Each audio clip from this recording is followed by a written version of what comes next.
El siguiente episodio está destinado únicamente para adultos. Incluye material sensible y contiene temáticas solo aptas para mayores. Puede que no sea adecuado para todos los públicos, por lo que se recomienda discreción.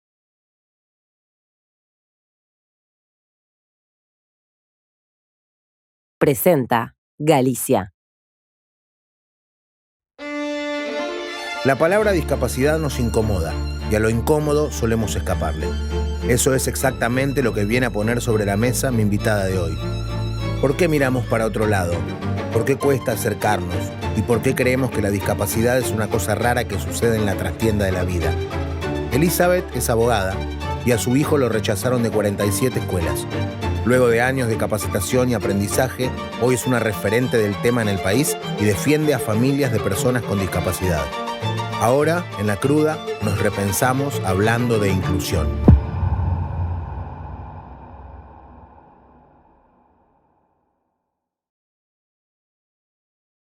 Elizabeth, ¿por qué la palabra discapacidad está asociada a la palabra incomodidad?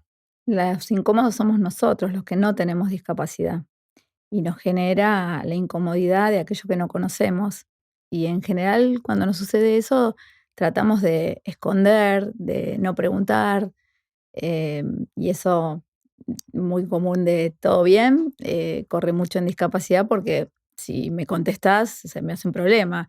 Entonces, ante el miedo me paraliza y no lo quiero ver. No lo quiero estar, no quiero que me cuentes, no quiero nada. ¿Pero a qué te referías con el todo bien? ¿Como que es una pregunta cliché como para entrar y salir rápido? Claro. O sea, todo bien, ¿no? Y porque si te cuento, o sea, no está claramente todo bien, me pasan cosas que no te pasan a vos, vivo una situación distinta, la situación de discapacidad te atraviesa en todas las situaciones de la vida. Toda la sociedad se encuentra en una situación de incomodidad ante la llegada de la discapacidad y después lo que sería el entorno inmediato, que es lo que vos, desde el vecino hasta el compañero del laburo que tenías, todos se van a sentir un poco incómodos. Cronológicamente, ¿tu historia empieza con vos embarazada? Mi historia comienza conmigo, sí, embarazada, de 26 años, con ningún tipo de relación con la discapacidad. No había personas con discapacidad en mi familia, ni la de mi marido tampoco. Y una eclampsia hizo que, bueno, aumento de la presión durante el embarazo, hizo que hubiese que hacer un parto a las 23 semanas. Juan nace de 590 gramos, hace 27 años. Y bueno, y a partir de ahí es... Esa es nacer a las 23 semanas es cuánto antes de... Pensá que tenés que tener 39, 40. No, eso es para un parto normal. Claro. Pero después hay un momento en el que nacer antes también pues no es tan peligroso. Claro, si tenés después ¿Cuál de las pasás? 32, 35 semanas no es tan peligroso. Ok. 23 semanas era muy heavy en ese momento, sobre todo donde lo sacan, lo van a poner en una incubadora, lo enchufan por todos lados, respirador. Dependías de una computadora que era la que manejaba todo ese sistema y que obviamente 27 años atrás no tenía tanta rapidez como hoy, ni tanta posibilidad de certeza en cuanto a el oxígeno que ingresar, ¿no? Bueno, en función de eso, Juan transita, él tenía fecha de parto en diciembre y nace en septiembre. Y transita todos estos meses en la incubadora y bueno, y uno en la neo. Tuviste ahí todo lo que tipo madre, padre, que viven en la clínica hasta que le dicen ya te lo puedo llevar, todos los días. Vos no te das cuenta, o sea, cuando yo me acuerdo que estaban a las 3 de la tarde del 23 de septiembre de 1997 y vino el médico y me dice, ¿se hace el parto? Y yo le pregunté, ¿y pero por qué? Porque o se hace el parto o te morís, vos y él. Bueno, y ahí vas, pero iba a andar bien. Y me acuerdo que cuando lo sacan, mi marido le preguntó, ¿y está bien? Y el médico le dice, ¿vos crees que esto es normal? No puedo tacto. O sea, eso, imagínate, padre primerizo y yo me acuerdo que cuando 3 días después que No, te igual podés el miedo de todo padre cuando pasa eso, básicamente Por es uno, es que supuesto. se muera. Pero, por supuesto. Por eso, y él nació y no se murió. Y no se murió, pero vos le preguntás, ¿está bien? ¿Y vos crees que es normal? Eso se lo dice el médico a alguien de 28 años. O ¿Y cuándo sea, te dijeron que estaba bien? no te dicen que está bien, te van diciendo, mira, algo muy interesante que me pasa cuando a los 3 días, o sea, porque con eclampsia llegas a estar muy grave, entonces había que estabilizar todos los ¿Con qué? valores, con eclampsia. ¿Qué La es? eclampsia es dicen como una alergia a la placenta, Ah, donde es una enfermedad que le pasa en realidad a mujeres añosas o no primerizas. Bueno, se dio, hay un caso en tantos millones, se me dio a mí. Y entonces cuando vos después regularizás todo lo que es riñón, corazón, porque realmente estás muy grave, a los 3 días, recién 3 días, me fui a ver a mi hijo en una incubadora, que era una cosa chiquitita así. transparente, Imagínate, ¿no? 590 gramos menos que 1 kilo de azúcar, Sí, sí. o sea, una cosa entre algodones. Y lo primero que le pregunté es, ¿y está bien? Y me dice, ando, médico top, Ni siquiera anduvo, te topísimo, dijo. ando, Está bueno, mal conjugado encima. claro, y me quedó eso de ando y quiero, ¿y qué sigue? Y bueno, hay que ir viendo. Y no entendés nada. O sea, es como Bueno, pero eso si. porque el que atendía a Neo era un pelotudo o No, no, porque. no, era lo máximo, o sea, el top de los top en ese momento.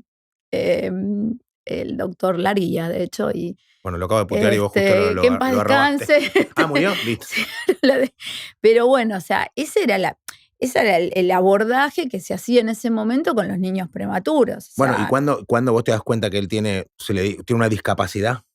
bueno, eso transcurre durante 3 meses. O sea, para que te des una idea, yo me voy de mi casa un 23 de septiembre y no volví hasta enero.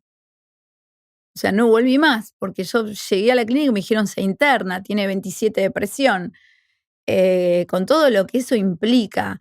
Y bueno, y esta posibilidad de que, cierta que te decían, te podés morir, y esta cosa que se le pregunta al padre, ¿qué elegís, ella o él? En 5 minutos tenés que elegir.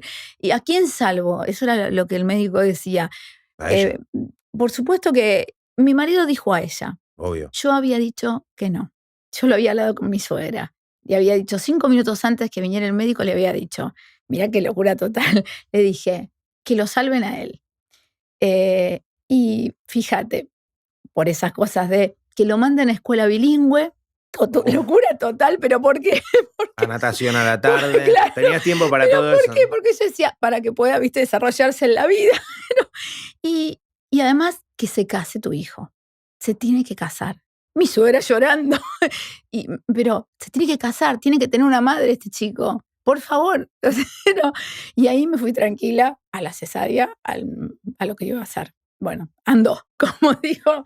¿Cuándo te dijeron que tú tenías una discapacidad? ¿Y esa discapacidad es por lo prematuro? Sí, en realidad en un momento él tuvo por ese medio tan complejo en esas épocas, tiene una hemorragia intercraneana grado 2 que produce una parálisis cerebral que en el caso de Juan solo afecta lo motor, pero lo motor todo, lo cognitivo no, pero en lo motor todo. Juan no puede rascarse la nariz y por supuesto no puede hablar porque las cuerdas vocales también están afectadas.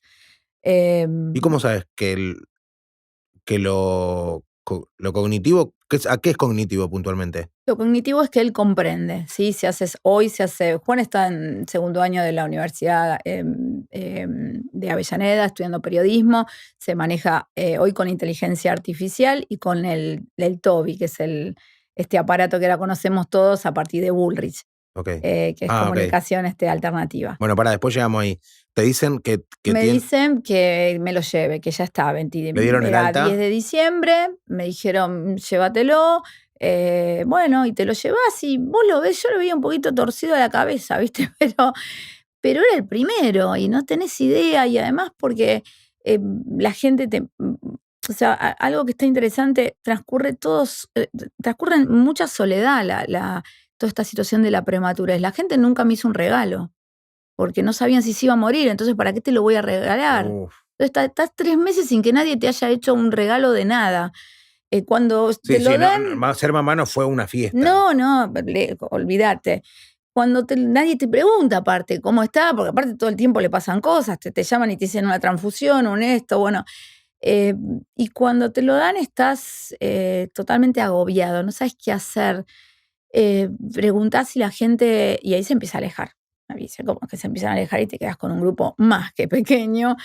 Bueno, pero en el Y momento que le dieron el alta ya era y- supuestamente todo y el alta va a normal. estar normal. A los 10 días tiene una complicación, una convulsión, lo llevamos y ahí aparece lo que ya se sabía. O sea, te lo dan porque o sea, había llegado su peso, que era 1 kilo, con el kilo te pueden dar el alta, pero no habían hecho nunca una tomografía. Ahí hacen una tomografía y ahí el médico te sienta y te dice, bueno, tiene una lesión, tuvo esta secuela. Y me acuerdo que yo le dije, ¿va a caminar? Y no, su hijo no va a caminar. Y mira qué locura, ¿va a jugar al fútbol?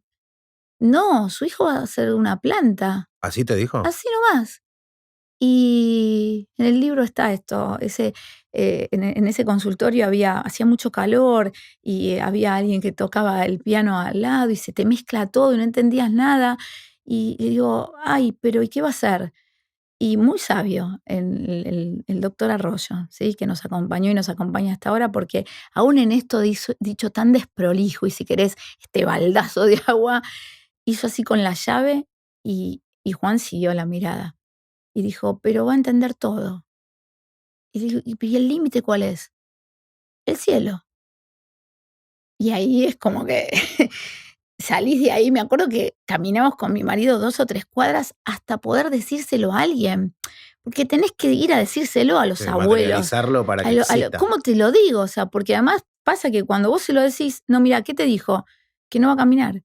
Ni siquiera le pones la palabra discapacidad. O sea, que no va a caminar, que no va a hablar, que no va.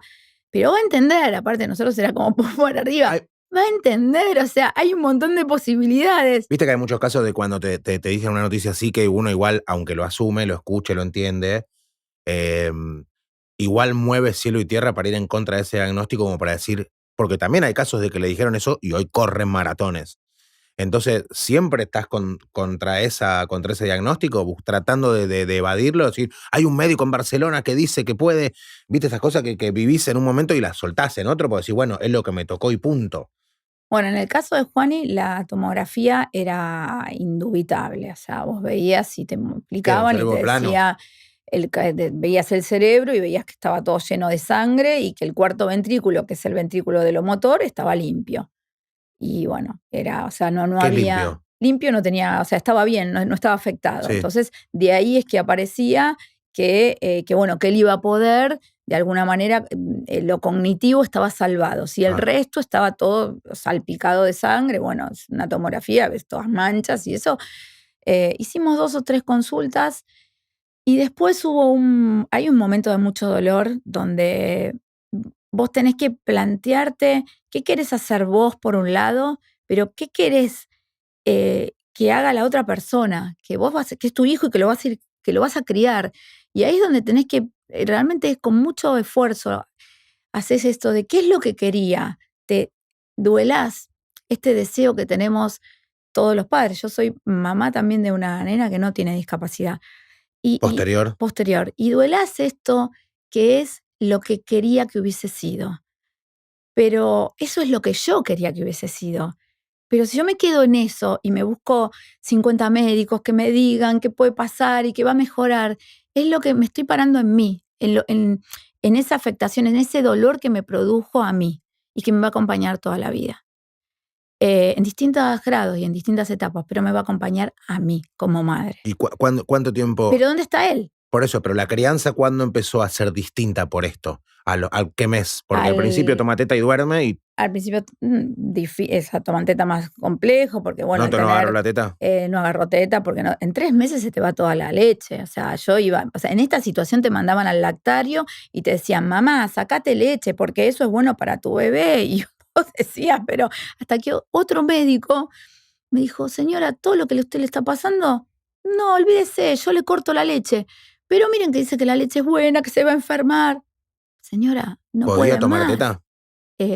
podía tomar teta, pero poco. Entonces, ¿no viste? Como Pero que la por poca lo succión. motor o de succión. Claro, poquita succión, entonces la mamadera era mejor. Bueno, listo, ahí se corta la leche, vamos con en ese momento lo que había. ¿Y lo automático, por ejemplo, respirar, eso sí funciona naturalmente? Él respiraba naturalmente, no tenía convulsiones, no tenía epilepsia. Bueno, y ahí empezás con la crianza. Primero que empezás con todo esto de tener que decir al resto, o sea, esto es esto, y no voy a voy a respetar la persona. O sea, acá hay una persona que tiene discapacidad, es mi hijo, y yo no voy o sea, lo voy a aceptar como es él. Entonces, ahí empezó esto de la crianza de alguna manera, que bueno, ¿qué haces? Le empezás a preguntar y lo primero que te dice, siempre estás mucho en contacto con los médicos. No sé si escuchaste alguna vez hablar que salimos de un modelo de rehabilitador para pasar a un modelo social. Hace 27 años estábamos como ahí. Y entonces la figura que vos veías ¿Qué mucho quiere era el decir médico. modelo rehabilitador y El modelo modelo rehabilitador era un modelo en el cual la persona con discapacidad se entendía que no tenía mucha autonomía por sí, no decidía, por ende, los demás, que tenemos el saber, decíamos cómo hay que hacer. ¿Y qué es lo que tenés que hacer? Rehabilitarte. Rehabilitarte todo el tiempo. ¿Para qué? Para ser productivo dentro de tus posibilidades en la sociedad. Entiendo. Tratar de dar un poquito más de lo que te da. Sí, O pero despertar algo de lo que... sí, pero igual, o sea, no elegís vos, elijo yo. Yo digo que para mí está bueno que vos hagas hidroterapia, 50 horas de terapia, Terapista ocupacional. terapia ocupacional, que hagas todo eso. ¿Lo pensás vos? No, lo pienso yo y lo piensan todos los que estudiaron y entonces está bien. En ese punto, la autonomía de la voluntad de las personas con discapacidad estaba totalmente cortada. Empezamos en los 80, bueno, fue toda una cosa compleja, pero se llega hoy a un modelo social que por lo menos desde lo formal, no desde la totalidad, está impuesto. ¿Qué significa? Que la persona con discapacidad tiene autonomía y por ende tiene participación plena en decir qué hacer con su vida, como hacemos las que no tenemos discapacidad. Está bien. Pero igual en ese entonces, cuando era un niño, sí lo decidías vos. Se lo decidías vos, pero bueno, hoy al niño se le pregunta también. En ese momento, o sea, no estaba totalmente, o sea, vedado la pregunta que le estás preguntando. No, ya sé, pero igual un niño si tiene un problema para caminar, ejemplo, algo que se puede corregir o mejorar lo máximo posible, te hablo para su calidad de vida, no por lo que pretende no sé, el mundo. Sí, por supuesto que haces todo. Lo mandás, obviamente. Sí, que haces todo y haces, pero muchas veces hay que como evaluar, bueno, ¿qué es lo que vas a hacer? Hay familias que, por ejemplo, por un mal asesoramiento quizás, le dicen, bueno, hay un tratamiento que vos haces en ponerle China y entonces, ¿y cuánto sale? Un montón. ¿Y cuándo lo tengo que hacer? Y todos los años. Entonces, bien, por ahí al chico le hace algo bueno o por ahí no. Pero la realidad es que toda esa familia, papá, mamá, hermanos, desaparecen de plano. Entonces son familias que te dicen, nunca vamos de vacaciones. ¿Por qué? Por el tratamiento de fulanito. Y cuando, claro, vos hablas con los hermanos después, cuando te hablan de fulanito no lo quieren ni ver, porque, o sea, saben lo que es estar en la espera de una sala de espera porque fulanito tiene que hacerse terapia. O sea, un poco... Tu vida igual se transformó en... Viste que cuando alguien tiene un hijo con discapacidad, como que uno de los dos, o alguien es 100% para eso. Bueno, en eso te retomo sobre la crianza. En eso sí, hay un par de preguntas que empezás a repreguntar. Ahora tu vida va a ser estar pendiente de... Imagínate, los dos trabajando, los dos con profesiones. Yo quería ser abogada y mi marido también.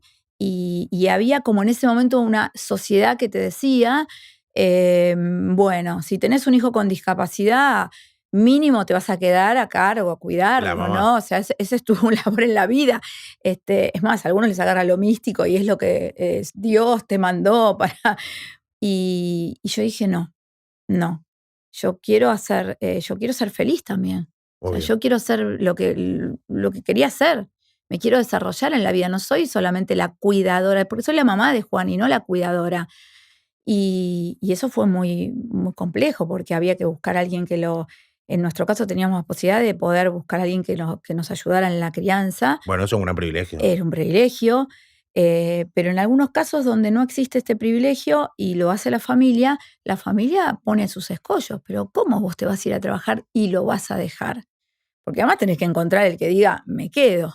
sea, me Sí, quedo no al solamente, cuidado. y también no solamente el No, que dice voluntariamente me quedo, claro. sino también el que deja de lado su vida absolutamente, pero también porque por más que le tocó eso, es su hijo y lo ama, ¿no? Pero porque también, bueno, pero ahí está, o sea, en realidad se negocia mucho esta cosa del amor, que casi, o sea, bueno, pero si vos te quedás a hacer tu tarea en la vida es esto, estar al cuidado de él. Entonces, si vos querés hacer tu vida, en un punto no lo querés tanto, o sea, es eso.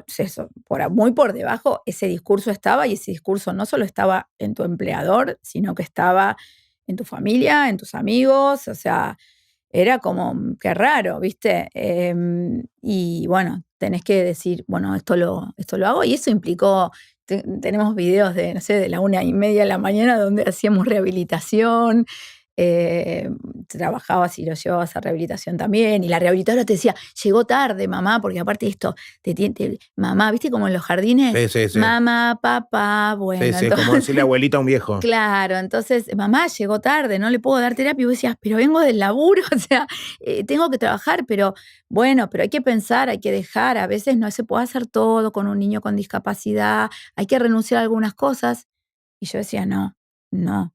Y también, ¿sabes qué? Yo pensaba que si yo renunciaba, ¿qué iba a pasar con Juan también? Y con mis Como otros ejemplo. hijos. Como ejemplo, ¿qué ejemplo te doy a vos? ¿Qué carga vas a tener vos como hijo si tenés discapacidad? Pero él Decir, podía, a él lo ver, entendía. lo Él lo percibía. entendía, sí, sí, Pero mi sí. pregunta es, si él no hablaba y no se expresaba, No, que no es lo podíamos, mismo, sí. ¿cómo sabés cuando aprendía algo? Porque yo a mi No, hija me doy cuenta que aprende a mirar, o mi hijo le digo dónde está la nariz, hace así, me doy cuenta que está aprendiendo cosas, cómo hace la moto y hace brum, brum, o sea, bueno, con Juan tenemos una comunicación alternativa que hoy es gracias a un aparato interesantísimo que es este Toby, pero a su vez teníamos lo que es por comunicadores, donde vos mostrás una figura y él te dice sí, no, o sea, algunas palabras decía, sí, no, y de esa manera mantenías como un diálogo. Es más, te decía, vino tal, vino alguien, vino hubo tal cosa, sí.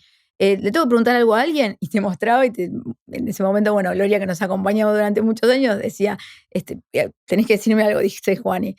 Pero en un punto era esto, decir, ¿cómo me sentiría yo si me decís que dejé toda mi vida, no me desarrollé por vos? O sea, porque lo vemos todo el tiempo en personas sin discapacidad, donde viene la mamá y le dice, no, yo por vos me sacrifiqué y sí, no sí. seguí la Dejé mi vida carrera. de lado, la Dejé frase. mi vida de lado. Entonces, imagínate si encima tengo discapacidad. No, yo decía, no, esto no está bien. Y bueno, y hubo algo muy, que fue como una bisagra, porque en algún momento había que decidir, ya Juan, como 4 o 5 años, empezaba esta búsqueda de escuela, quién lo va a aceptar en el jardín. Sí. Conseguimos a alguien que lo acepta. En esa época, imagínate, cero, o sea, no, olvídate la maestra integradora, recién empezaba, o sea, bueno, ¿con qué va? Necesito un asistente motor, bueno, y empiezan las primeras cuestiones, ¿no? Cumpleaños. Entonces yo decía, Lo ¿cómo? social de Lo social, infantil. ¿cómo va a ser el cumpleaños? Entonces vos decís, ¿va con la mamá al cumpleaños? Sí, hay un momento que sí, pero en el momento que ya los dejás y juegan solos, venís al rato, o te quedás charlando con las madres. Bueno, ¿qué hacemos? Buscamos un asistente. Entonces era llegar al cumpleaños y le preguntábamos, este es el asistente. Y en algunas ocasiones el asistente venía y la conocías en ese momento. Decías, hola, me recomendó fulano, vos tenés experiencia, ¿no? Sí, ok, 3 horas al cumpleaños, en un rato vengo. Y decías, bueno, que vaya viviendo, normalicemos lo más que se pueda la situación. Siempre ahí en una silla de ruedas.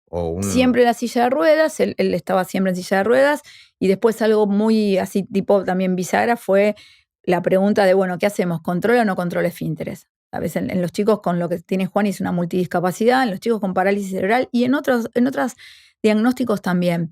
Es muy normal dejar de lado esta etapa, ¿viste? Esto tan importante en los que no tienen discapacidad, que Sí. es el control de esfínteres, toda esta cosa. Es como, bueno, que siga con el pañal. Y en algún momento yo digo, pero si sigue con el pañal, o sea, yo decía, imagínate, ahora está bien, pero después cuando tenga 7, 8 años este pibe, o sea, es otra vida, o sea, no, aparte literal, yo decía, va a tener olor. ¿Y? O sea, y entonces le pregunté al médico, le digo, che, ¿puede controlar? Sí, dice, si está durante la noche que no se hace pis como cualquier chico, le sacás el pañal sin mojar, sí, dale. Y bueno, ¿y cómo hago? Y bueno, así igual te va a costar un poco. Entonces, bueno, me costó. tuve un año con el pibe sosteniéndolo así, en la famosa pelela, y bueno, nada, hasta que controló. Cuando controla al mes, dolor acá en la ingle, que no podía más, y digo, me duele acá. La terapista me dice, ay, mamá, seguro, se hernió. Es que yo me olvidé de decirle que tenía que poner una pierna en el inodoro y la otra en el piso. Y de esa manera descargaba el peso. Así con esta vocecita que te le estoy diciendo. Sí, como hablándote a vos como un nene. Y Vos. yo le digo, qué bueno no saberlo antes, porque me tengo que operar la hernia. Sí. Y fui a operarme la hernia.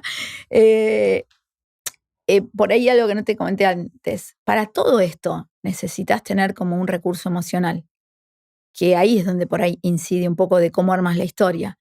Porque la discapacidad va a impactar en un momento en tu vida, ya sea traumática, ya sea porque nació un niño o niña con discapacidad, y vos lo vas a resolver con las características previas que tenías, como hubieses resuelto cualquier otro tema de tu vida. ¿Cuánta gente conoces que pierde el trabajo y a partir de ahí su vida?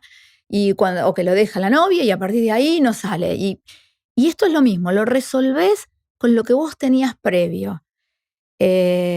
Por eso es importante que haya políticas públicas destinadas a trabajar en la inclusión, porque pensar que todos somos resilientes o que todos tenemos características previas que desde lo emocional nos permita resolver estas situaciones límite, es dejar relegada la situación de discapacidad desde lo que es la mejor calidad de vida a un grupo de personas que probablemente va a ser muy poca, que pueda resolverlo de esa manera.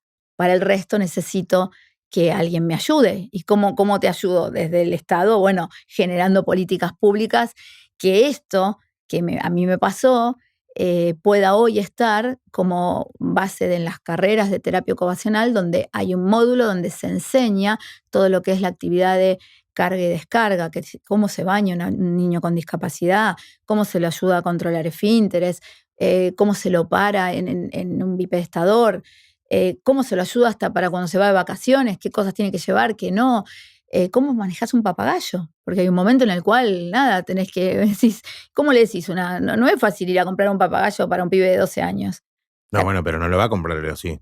Pero lo compra la madre, o sea, y es un montón, ¿viste? Vas y tenés que, vengo a buscar el papagayo. Para el abuelo del geriátrico, no, para mi hijo de 12. Pero mi pregunta es, ¿él era consciente de que eso era distinto? Sí, sí. ¿Y vos crees, dentro de lo que se podía expresar o no, antes, sin tanta tecnología, digo, que ahora después quiero que me cuentes lo del aparatito, pero ¿era un niño viviendo una infancia? Sí, vivió la infancia. ¿Sentías que era un nene viviendo una infancia? Sí, pautada, si querés, o sea, muy acompañada. O sea, no es, si hay algo que hay una ausencia, y hoy todavía está esto, aun cuando hoy la inclusión educativa se da mucho más, y hay una ausencia desde lo social y desde lo que es la actividad social que trae la escuela, que es esto de los amigos. Los amigos, a Juan no lo visitó mucha gente y no lo visita mucha gente hoy. ¿Pues lo invitaban a jugar a la casa de un amigo? Sí, pero, viste. Ahí está la incomodidad. Claro. O incluso de sentir que si lo invitás es por compromiso y si no lo invitás está mal. Y claro, está, y no, de la manera no está bueno. Entonces, ¿y cómo hago? A veces, o sea, cuando vos, volvemos a lo incómodo, cuando vos no conocés algo, pero cuando sobre todo tenés ese tabú de preguntar, porque yo no te puedo explicar cómo te relaja cuando alguien te pregunta. Sí, porque sentís que el otro. Sí. No, pará, o sea, yo te cuento, es así. O sea, para vos es mejor, o sea, para vos es mejor que te pregunten. Sí, siempre es mejor que te pregunten. Que hacerte la pelotuda de como que no lo ves o como bueno, está todo quemado y no hablas del tema, ¿viste? No, porque cuando me preguntaste puedo contar algo, cuando me preguntaste vos podés entender lo que me pasa y hay un intercambio donde a vos quizás te pasaba algo con esto. Y gracias a esa conversación ya no te pasa más, o me contás tus miedos y yo te los saco. Y construimos una mejor comunicación y lo vemos un poco mejor. O sea, como que tenemos una mirada más clara de lo que tengo acá adelante, que es un niño con una discapacidad. ¿Qué es una discapacidad? Es una disfunción que puede ser permanente, que puede ser total o parcial.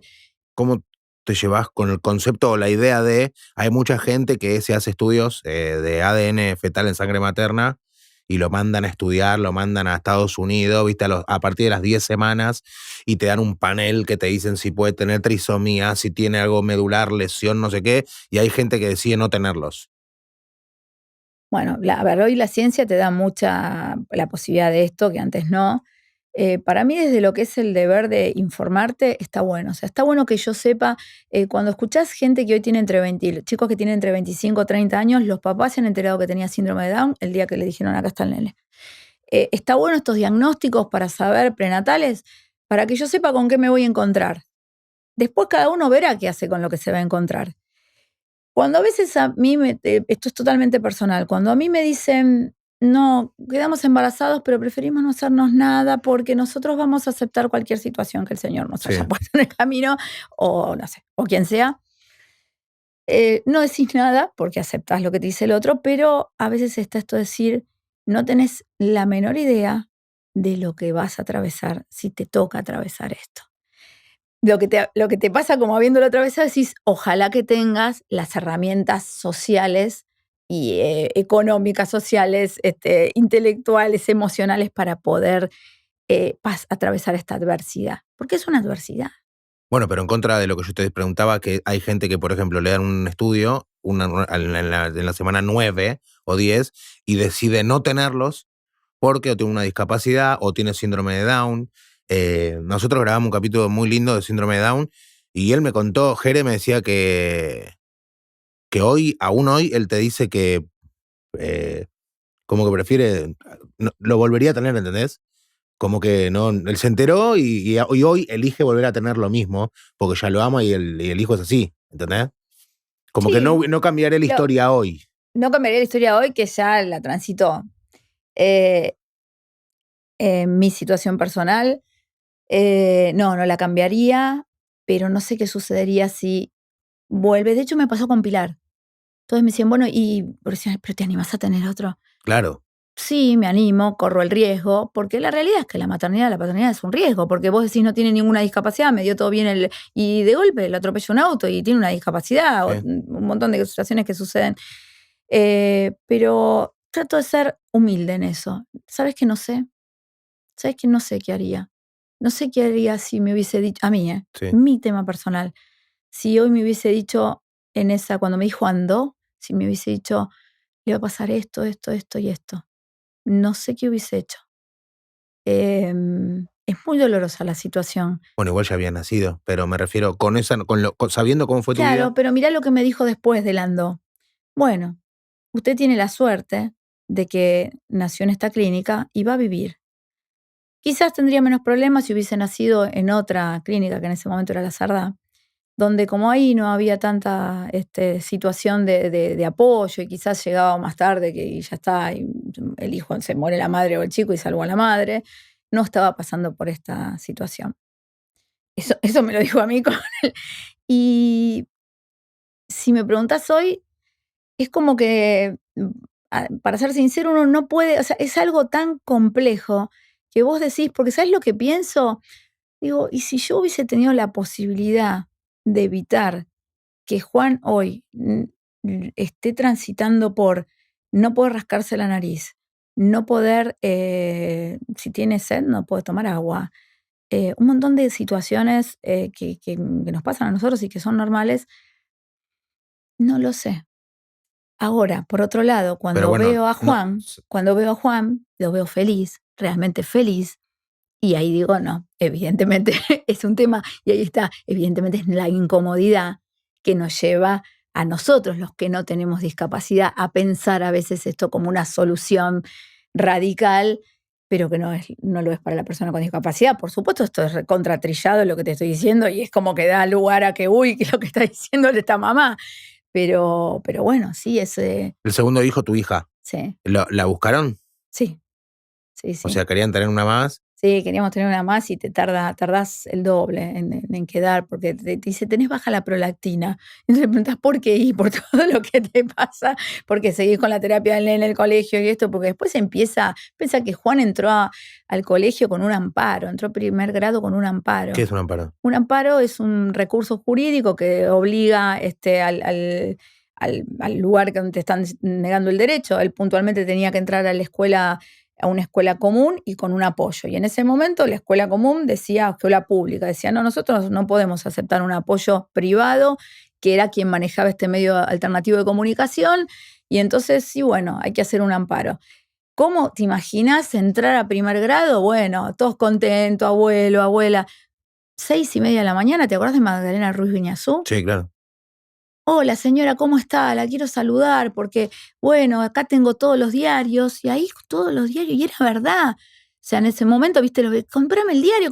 Pero ¿cuál era la noticia? Niño con discapacidad motora ingresa por amparo judicial por primera vez al sistema educativo. Así entró Juani con las cámaras de Canal 9. ¿Pero era un logro que para vos era positivo la noticia? Era un logro positivo. ¿O no te gustaba que se...? No, era un logro positivo y de hecho hizo Obvio historia. ¿Sí? Hoy, gracias a ese amparo, los niños ya no necesitan más que un juez les diga que tienen que entrar con maestra integradora, se modificó la ley después. Pero en ese momento, imagínate el impacto, o sea... Eso digo, de llegar con cámaras al colegio. De llegar con cámaras al colegio. ¿Eso lo querías? No, eso no lo quería, pero no por ahí podía... en tu embanderamiento, digamos, con este tema, también... No, pero a ver, llegabas al momento que te decían, no entra al colegio, ¿qué tengo que hacer? Un amparo. Bueno, listo, hago el amparo. Y obviamente era algo que se prensaba y alguien se enteró que se hizo el amparo y bueno, dijo, esta es nota. O sea, es nota que un pibe entra al colegio con un amparo judicial, bueno. Y de hecho, bueno, Juan no quería, Juan lloraba. ¿Te pasó lo que pasa siempre que se ven noticias o chat de los padres y las madres que cuando hay algún discapacitado, ¿está bien dicho discapacitado, sí? O es persona con discapacidad. Como que entorpece el desarrollo de la clase porque hay que dedicarle más tiempo. ¿Viste qué pasa eso? Que, por ejemplo, hay un pibe con autismo y después, no, bueno, pero mi hijo no puede esperar que la clase la lleven al ritmo de otro pibito que no sé qué, que les chupa un huevo, porque claramente son unos hijos de puta. Pero fuera de eso, digo, ¿te pasó? ¿Viste que por ahí no se animan a decírtelo también por pena, por lástima? O también el hecho que te tengan pena y lástima es feo, es una mierda que te tengan pena y lástima. Sí, en general te tienen pena y lástima, sí. Sí, pobre lo que le pasó, míralo. Y yo iba embarazada con 9 meses así, y 2 mujeres dicen, ay, mira cómo se anima. Imagínate. ¿Cómo se animó a tener otro? Claro, cómo se animó a tener otro, que la realidad era que lo de Juan no era, o sea, ni siquiera era un tema genético, con lo cual te podía, pero aparte te puede pasar, o sea... Igual entendés que ese pensamiento es el primero que se te cruza. Claro. O sea, sí. no, me refiero que yo también... Por pensaría, supuesto. ¿cómo se animó? Claro, y yo también lo pensé, porque también esto, o sea, tener un niño con discapacidad o hoy un joven adulto te quita un montón de energía, o sea, necesitas realmente poner el cuerpo, la mente, se necesita. Vos pensás que en la mitad más o menos de transitar la discapacidad sucede algo en la familia, que es que en general hay muchas separaciones. Y porque es duro. Entonces transcurre después esta situación del niño al año con discapacidad, donde sus papás ya no están juntos. ¿Vos estás con el papá? Sí, pero con mucho esfuerzo, porque tenés que hacer un doble esfuerzo, ¿viste? Todas las cuestiones que te pasan en la pareja, pero aparte tenés que tratar de no convertirme en el acompañante terapéutico. Por eso es tiempo. Es tiempo, y aparte es esto de qué pasó con el transportista, qué pasó con esto, qué pasó. Y entonces sí... Y aparte imagino que ir a un cumpleaños un sábado a la tarde en vacaciones de invierno con todo lo que implica es el doble de cansador. Comprarte un auto apto para eso. Un auto, la casa donde... Yo no vivo en la casa que quiero vivir, que quise vivir nunca, porque siempre tiene que ser accesible. No tengo el auto que quiero tener porque debe ser accesible. ¿Qué tipo de Traffic? Una compuerta. Una compuerta, sí, usas eso porque es lo más cómodo. Pero en realidad no haces nada, o sea, no vas de vacaciones a los lugares que querés ir, porque primero tiene que ser accesible. Nuestro país tiene una deuda importantísima con la accesibilidad, o sea, esto no sucede en otros lugares. O sea, no voy a los lugares para ir a un cine, lo que vos decís, vamos a un cine, es accesible, ¿con qué colectivo va a ir? A ver, el subte lo deja esto, el otro, o sea, es todo. Y después cuando llega al cine, a ver la entrada, la sacaste, bueno, fíjate que después te acomoden, o sea, es todo. O sea, es una... Pero vos cuando hablas como que se lo estás diciendo a él hoy, ¿cómo va al cine? Hoy Juani vive solo. Juan vive solo con 3 personas.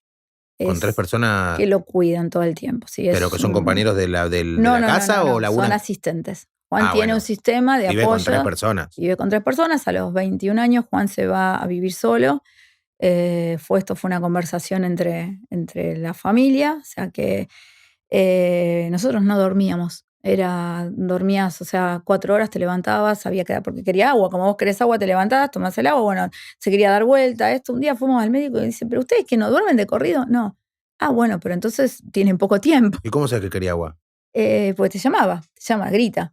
Okay. Gritaba, entonces tenías que irte. Bueno, así que ninguno de los dos, y transcurriendo ese tiempo, un día lo hablamos con Juan y dijimos, mira, ¿qué te parece si, o sea, armamos algo para que vos vivas con gente, eso que esté cerca de casa? Y bueno, lo aceptó y ¿Lo aceptó como lo aceptó, por ustedes o como que lo empoderó? ¿Sabes que yo creo que por un lado lo empoderó, pero por otro lado, y hoy de hecho le decís, decirle a Juani que lo voy a visitar y te tiene que decir que sí, puedo decir. Pero lo empoderó y también está que entendió que realmente estábamos cansados. Y eso a veces me da como un poco de culpa, te digo, porque es como muy duro, ¿viste? O sea, nos dimos cuenta en ese momento que como que él dijo, uy, tengo mi hermana, porque Pilar tiene la diferencia de 9 años con Juan, pero es como que entendió, como esto de que decís, qué loco, mirá lo que uno a veces piensa, ¿no? De que el otro no puede, y cuánto pudo más que yo, porque puedo poner en esto de decir, ay, están cansados. Y yo ahí le puedo decir, mira, no hay más. o sea, si quiero estar mucho tiempo, ojalá, necesito poder dormir 8 horas. Que imagínate lo que es ir a decirle, porque no es la conversación que tenés con los amigos que no le pasa esto, che, ¿sabes que no estoy pudiendo dormir 8 horas? Y no, tomate una pastilla, te van a decir, pero me tomo la pastilla, el pibe tiene sed, si quiere, no. Entonces es como que, por eso estás todo el tiempo tomando decisiones que son casi contra natura. Un poco, bueno, retomando esto que me decías de la escuela, sí, en la escuela es complejo todo esto de que tenés muchos padres que te dicen, uy, pero muchos se quejan, dice, pero tantos chicos con discapacidad en el aula, no se van a, entre comillas, contagiar otros, van a aprender el resto. O sea, la verdad que esto no sucede y la inclusión es lo mejor que puede existir y es lo que va a hacer que cada vez haya menos incómodos. Sí, la única manera de salir de la incomodidad es poder ver que la persona con discapacidad no es más que una persona o un niño o una niña que requiere apoyos, a veces humanos, a veces técnicos, pero no es más que eso. Y además que nos puede pasar a cualquiera en cualquier momento. Pero de alguna manera, vos pensás lo raro que es esto, que durante muchos años yo pensé, decía, me quiero morir antes que Juan. Porque... viste, me muero antes y no sé qué pasó después. Sí, Que se arregle, qué sé yo. Igual lo más normal es que se mueran los padres antes que el hijo. Claro. Y después empecé a decir, no, al revés. Que quiero que se muera el primero. Re loco esto. O sea, vos decís, pero ¿cómo me está pasando esto? ¿Para tener más libertad? No, porque de esa manera me quitaba este peso de decir, si yo no estoy, ¿quién se va a hacer cargo? Porque nadie se va a hacer cargo, nadie lo va a cuidar como nosotros. Entonces, hacías esto, ¿viste? En la cabeza, como decís, uy, se muere él, listo, y yo me quedo tranquila, que bueno, que cuando no esté, o sea, ya está, nadie lo tiene que cuidar. Y tenés que empezar a trabajar eso y ver esto, decir, ¿qué estoy diciendo? ¿Viste? Porque, claro, pero la gente te pregunta y te dice, ¡qué locura! Pero es que no es una locura. Cuando no tenés hijos con discapacidad, lo lógico es que ellos te van a ponerle, se van después al exterior o lo que sea, y no pasa esto, pero te van a cuidar, bueno, esto es al revés. Cuando vos vas creciendo, en edad también crece tu hijo y necesita cada vez más terapia, cada vez más esfuerzo. Cuando es motor, mucho esfuerzo físico. Cuando es intelectual, mucho te quema la cabeza, con lo cual necesitas también mucha cosa, estar como... Vos decís, uy, a los 28 yo tenía la cabeza un poco más limpia, a los 54 es como que, viste, estás como un poco más cansado, pero tenés por ahí un adolescente o un joven adulto con discapacidad y entonces, ¿cómo lo afrontás? ¿Y cuál fue tu momento de mayor culpa por tomar una decisión, teniendo en cuenta siempre que vos tenés una sola vida y también la querías vivir y sin soltar nada, pero yo lo reentiendo eso. Muchos van a decir, qué hija de puta, como lo dijiste, porque es la madre y encima la madre te tiene que quedar al lado y que es lo más normal, lo más común, no normal. Normal para mí es lo que hiciste vos, pero lo que te digo, en algún momento pasaste un umbral de culpa para poder después animarte a que se vaya solo, para poder, para poder vivir tu vida, ¿tuviste que romper con un umbral de culpa o no? Sí, sí, sí. Yo durante el primer año, cuando, bueno, me la entregan, cuando nace y estamos en casa, ese año yo no trabajé, pero literal no hice nada. O sea, no sabía qué hacer. Me levantaba todas las mañanas, a las 11 de la mañana, lo agarraba, lo ponía acá y estaba con una persona que lo que hacía era cebarme mate y me acompañaba, y que era una persona que es Gloria, quien nos acompaña todavía, y ella no sabía nada de discapacidad, nada, pero mirá lo que sabía, que lo único que tenía que hacer era escucharme. Y yo hablaba de las pavadas que se te ocurrían, y durante todo ese tiempo es como que, y después a la tarde no hacía nada, hasta que un día me acuerdo que fui al baño, o sea, esto lo tengo como, y me miré al espejo, pero uno dice, uy, esta nave está. No, no fue así, como me miré y dije, porque estaba en camisón, aparte eran las 4 de la Y tarde. tenías 26 años. Dije, toca hacer algo. Esto no, esto es lo que me tocó, ya está. O sea, es así, hagamos algo con esto, con lo que tengo. Pero ahí te digo, evidentemente había características previas que me permitían por ahí hacerme esta pregunta. Y ahí yo, en mi caso yo piré, digo, como piré por esto de decir, y fui a Juan y se lo dije, obviamente no me entendió, en ese momento era chico. Dije, bueno, yo desde qué podía hacer yo. Yo conocía el derecho, conocía muy bien el derecho. Entonces yo le dije, mira, no va a quedar nadie ni nada y que yo no pueda, dentro de mis posibilidades, que conozcan esto, que conozcan, que yo pueda divulgar lo que son los derechos de las personas con discapacidad para que vos estés mejor y para que otros tengan una mejor calidad de vida. La pregunta que me hiciste es genial porque es la culpa. La culpa fue que en algún momento yo, en ese camino, en esa decisión que tomo, tuve que elegir entre estar menos con Juan, porque hice lo que hizo cualquiera que decide tomar su carrera como algo importante. Entonces, por esto de pensar en el otro, en esto de capacitaciones, escribí un libro, me formé mucho, no tenía tanto tiempo. Entonces, por ahí me perdí muchas cosas de la diaria y yo no sé, a veces sí, como decís, si Juani, es una pregunta como pendiente, habría que hacérsela a Juani y decir, ¿querías más a mamá? Y que hubiese dicho, bueno, pero esto lo hace otro, o querías esto. Yo estoy convencida de que es lo que pude hacer. O sea, no sé si yo hubiese sido una buena madre estando de Juan, estando todo el día y quedándome allí, quizás esperando que otro hiciera algo por el derecho. Pero yo siento que bueno, que en esto de pensar en lo macro, ¿entendés? En que eso que me había tocado en la vida terrible, porque para mí era terrible, con esto podía hacer algo y podía ayudar a otros y podía y cambiar, y siento que he cambiado entornos y eso pasa a través de todo el laburo de la asociación en estos 25 años, donde todo el tiempo atendemos familias que nos cuentan lo que les pasa y uno los ayuda a tener una mejor calidad de vida, y los conociste desde que nacieron y hoy están consiguiendo el asistente personal para ir a laburar y eso te pone feliz. Pero bueno, es como decís, sacrificaste por ahí a uno por el bien de todos. En mi pire, quizás o como se llame, a mí me hizo feliz esto. Me parece que es como que, bueno, algo hay que, era hacer algo con esto que te tocó, que ya te digo, es, wow, es un impacto imposible de describir. Te ¿Y quedás tuviste una buena vida igual? paralizado. Tuviste como si tuvieses 90, pero todos estos años, o sea, tú pudiste estar bien y decir, bueno, relajar y decir, uy, qué lindo día, por ejemplo. O qué bien que la pasé esta semana, o qué lindo que estuvo esto, o porque eso también tiene que ver con la libertad. Sí, a ver, ¿sos feliz? Sí, como todos, o sea, en un estado así donde felicidad absoluta, no, pero porque creo que a todos les sucede. Sí, obvio. Muchas veces pasa que, y no, lo comento esto con mi marido siempre, que es cuando, por ejemplo, si yo me voy de vacaciones, a veces me voy con una amiga y en ese momento está el cuidado, Juan, de alguien, como que relajás. Y lo he hablado con él y me dice, a mí me pasa lo mismo, porque sé que vos estás. Entonces es como que, viste, en el momento en el cual decís, me saqué todo de esto, es cuando podés estar, sabes que está el cuidado de alguien que es responsable. Ahora, en cuanto a lo que es la felicidad, sí, yo creo que es personal, ¿eh? Es una herida que todo el tiempo la revivís. Es un duelo, ¿viste? Cuando dicen la muerte, es como que un duelo que, bueno, que murió, no hay forma, no, ya está.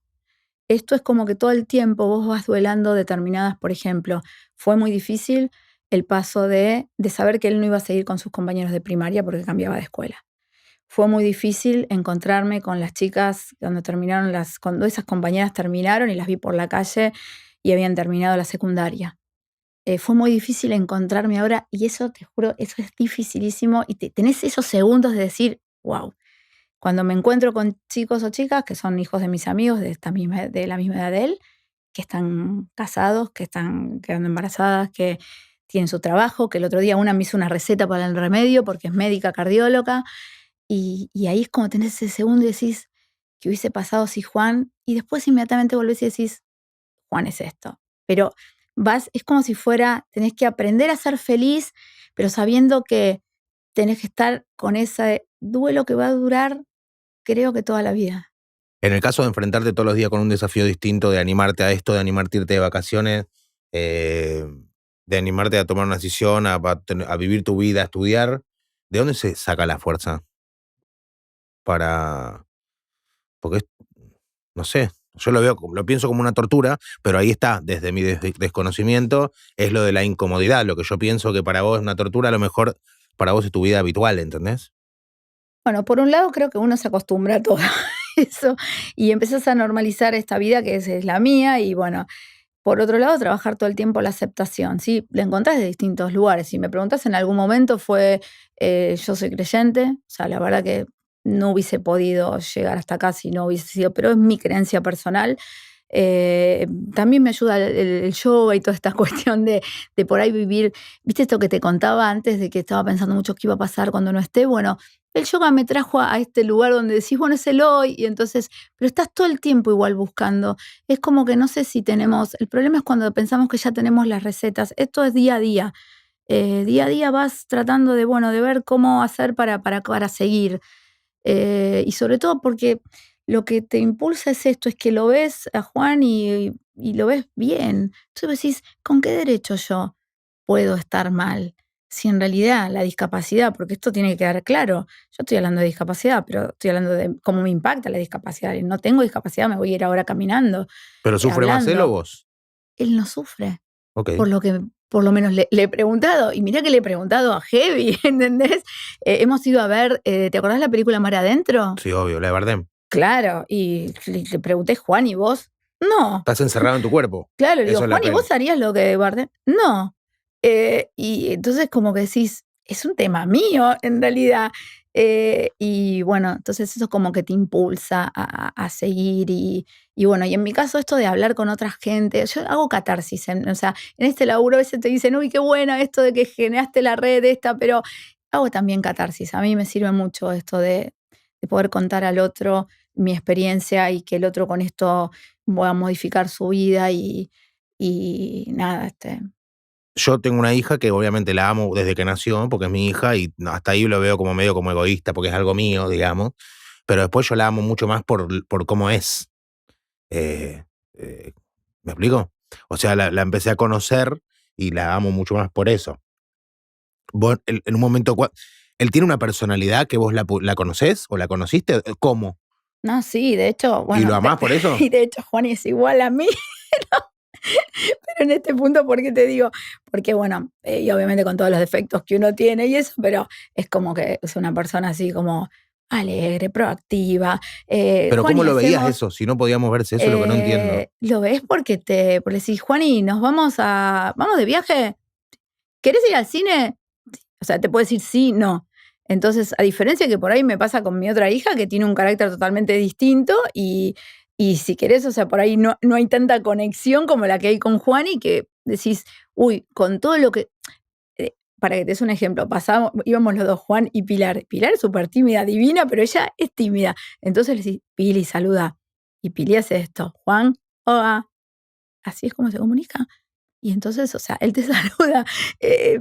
Mi duda era cómo podías ver la personalidad dentro de un sí o no y pocas palabras, porque la otra puede ser por cómo contesta, por los gestos, por se cómo comunica, mira. Bueno, tiene los gestos, te sabes perfectamente cuándo no, y el sistema de comunicación, que obviamente, a ver, los sistemas hoy alternativos de comunicación de última generación no son para todos, pues son extremadamente caros, si bien la Seguridad Social lo debe cubrir. ¿Qué es? es un dispositivo que es con un dispositivo ocular, se llama, a través de que el iris del ojo va a enfocar un punto en una computadora que es pequeña, en una pantalla, y funciona como un mouse. Entonces vos vas armando el lenguaje, o sea, la palabra, la frase, ¿sí? Eso tiene además una traducción que hace que, por eso generalmente se dice en español de España. Y bueno, y entonces vos vas diciendo, vos escribís con tu ojo, vas como marcando las letras, se va armando lo que decís y esto te lo va traduciendo y aparece la voz. ¿Sí? El que más conocido, como decíamos antes, hoy se hizo muy conocido porque es el aparato que utiliza Bullrich. Es costoso y es también... ¿Qué es costoso? ¿Cuánto? Es costoso en dólares. Sí, ¿$100.000? No, menos, pero es costoso. Y por otro lado, todavía no es para todos, no es para todos los diagnósticos de parálisis cerebral y además llevarlo es bastante incordioso todavía porque los más pequeños que se utilizan y se ponen en la silla, tenés que tener una silla que lo pueda adaptar, o sea, claro. Requerís... es como un panel al lado de la silla. Claro, es un panel al lado de la silla. ¿Y él lo lleva a la universidad? Entonces, en el caso de Juan, en algunos días lo lleva, pero cuando lo lleva tiene que ir con transporte especial, o sea, todo lo que tiene que ver con esto es de mucho... necesitas mucho recurso. Ponele, el otro día tenía que dar un examen y no lo habían llevado porque el transportista no podía venir. Entonces ahí donde están sus compañeros que se transforman de incómodos, pasan a estar cómodos. ¿Qué hacemos? ¿Cómo hacemos para que Juan participe? Bueno, hagamos inteligencia artificial. A ver, preguntémosle cuál es la pregunta. Lo transfirieron ahí al chat y bueno, y ahí hizo la pregunta y participó. Pero bueno, se puede también con pictogramas, o sea, la comunicación se puede dar. Si vos te pones a pensar, a veces somos ¿cómo nos comunicamos hoy? Muchos nosotros, sí, no, te clavo el visto significa algo, emoji. Bueno, y hoy la comunicación realmente alternativa ha ayudado mucho a las personas con discapacidad. A nosotros nos la arruinó, pero ahora como discapacidad... Pero sí, los ha ayudado un montón y bueno, y eso... Y lo que pasa es que tenés que perder, a ver, y quien está mandándolo es una persona con discapacidad. Y ahí está el problema tuyo, de que decís, uy, tiene discapacidad. Ahí está la cosa de la incomodidad. Pero si no o puede tener un apoyo, como en el caso de él, que también, que le reescriba lo que quiere decir. Sí, por supuesto, y tiene una personalidad fantástica, Juan, con sus cosas, como todos. ¿Y qué es la red esa que vos armaste? La Red de Asistencia Legal y Social es una organización no gubernamental que tiene por objeto, nosotros entendemos la discapacidad como este impacto que ocurre desde lo social y que se transfiere a lo individual y que modifica los entornos de un día para siempre, tanto a la familia como al grupo continente.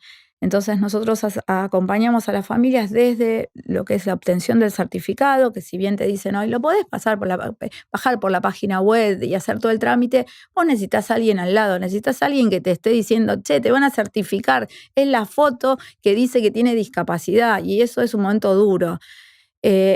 Todo lo que es el recorrido después de empezar a reclamar sobre los derechos, que es como es un trámite más, que como algo más que tenés en tu vida. Todos los años tendrás que presentar una carpeta y cada vez se hace más engorroso. Ustedes los asesoran, los asisten y nosotros además con el conocimiento legal de vos, la abogada. Sí, y en el caso, hay más abogados, hay trabajador social, tenemos psicóloga. ¿Por qué? Porque hay un momento en el cual a los 18 años, en las personas con discapacidad que no pueden hacerse cargo de su propia vida, hay un proceso hoy que se llama determinación de la capacidad, donde lo que se busca es que se les brinde un apoyo que en ocasiones son los padres, pero que terminó la patria potestad a los 18 años. Entonces, que continúe la figura o de los padres o de los hermanos o de quien elijan. Para poder tomar esa decisión, necesitas de alguien que te escuche y que ya no es el abogado, es el psicólogo. Entonces, nosotros tratamos de... y también tenemos personas con discapacidad que son las que nos dicen, che, vamos bien por acá. Bueno, ¿y cómo se llega ahí? Y ¿cómo se llama? Por Red de Asistencia Legal y Social, por Instagram, @RedRals. Y bueno, y esa es la manera. Sí, hoy es el Instagram, tenemos Facebook también, pero y hace 22 años que estamos. Y lo de tu libro me interesa, que habla como empezamos a hablar al principio de la nota, lo del tema de la comodidad. Y el libro, Los Incómodos, sí, te hago una así como de memoria, te digo, los incómodos son quienes no se animaron a preguntarle qué quería de regalo porque cumplía 15 y no sabían qué se le regalaba a una nena con discapacidad. Los incómodos son quienes después del accidente nunca más lo invitaron a jugar al fútbol porque creen que mirar fútbol por tele no les gusta o verlo jugar en la cancha no les gusta.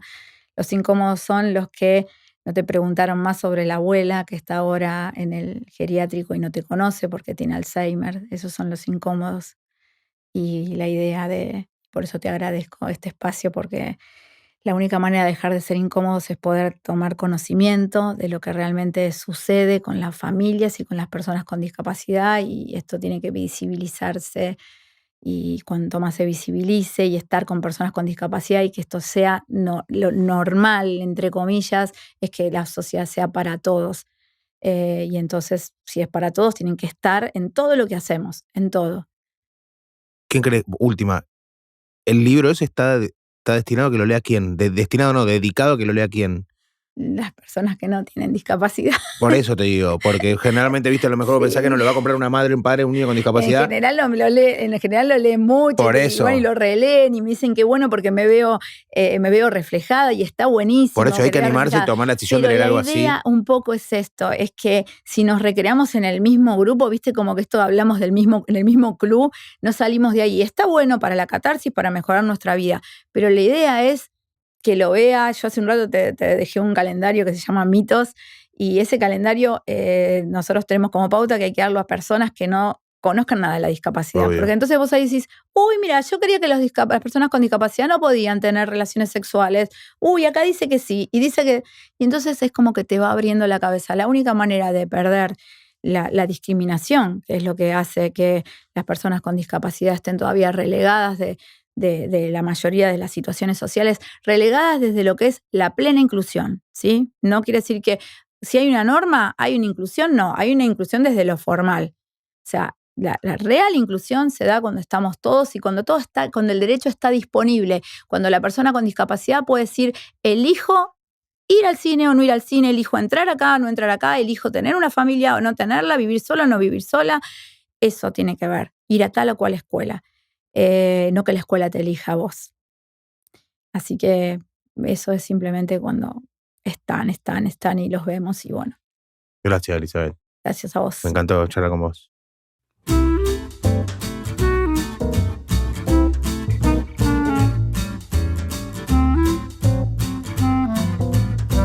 Presentó Galicia,